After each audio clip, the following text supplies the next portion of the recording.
So Jonathan, we know that farmers are becoming under more and more pressure in terms of becoming more efficient and ultimately more sustainable. Could you give us some just hints and tips at how farmers are using these tools to do so? So food and food security is massively important, and if we look at all of those kind of questions around sustainability, it's still got to be about actually the production of food in a sustainable way. Well, that's food with less waste, that's producing food more efficiently, and one of the biggest areas of waste is disease.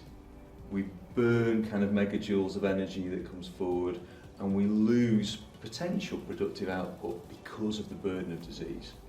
So sustainability is first of all about reducing the waste of disease and therefore improving actually the efficiency of production.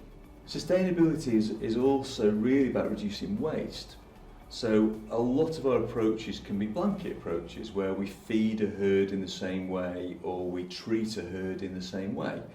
And that might mean that some animals actually have got cost or inputs that they don't actually need.